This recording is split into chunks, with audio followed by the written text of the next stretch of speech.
నమస్తే, welcome to ATV news Telugu.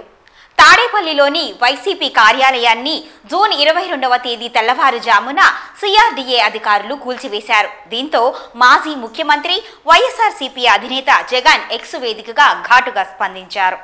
ఆంధ్రప్రదేశ్లో రాజకీయ కక్ష సాధింపు చర్యలకు దిగిన చంద్రబాబు తన దమనకాండను మరో స్థాయికి తీసుకువెళ్లారు.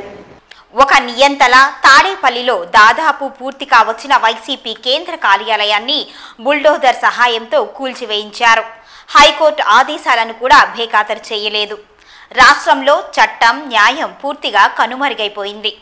ఎన్నికల తరువాత చోటు చేసుకున్న హింసాత్మక ఘటనలతో రక్తాన్ని పారిస్తున్న చంద్రబాబు ఈ ఘటన ద్వారా ఈ 5 ఏళ్ల పాలన ఏ విధంగా ఉండబోతుంది అనే హింసాత్మక సందేశాన్ని ఇవ్వకనే ఇచ్చారు. ఈ బెదిరింపులకు, ఈ కక్ష సాధింపు చర్యలకు తలొగ్గేది లేదు, వెన్ను చూపేది అంతకన్నా లేదు. ప్రజల తరఫున, ప్రజల కోసం, ప్రజలకు తోడుగా గట్టి పోరాటాలు చేస్తాం. దేశంలోని ప్రజాస్వామ్యవాదులంతా చంద్రబాబు దుశ్చర్యలన్నీ ఖండించాలి అని కోరుతున్నాను అని వైఎస్ఆర్సీపీ అధినేత జగన్మోహన్ రెడ్డి ఎక్స్ వేదికగా ఈ విధంగా స్పందించారు. ఇటువంటి మరెన్నో ఆసక్తికరమైన విషయాల కోసం మా ఏటీవీ న్యూస్ ఛానల్ని సబ్స్క్రైబ్ చేయండి, లైక్ చేయండి, షేర్ చేయండి. అదేవిధంగా మీ అభిప్రాయాన్ని కామెంట్ చేయండి.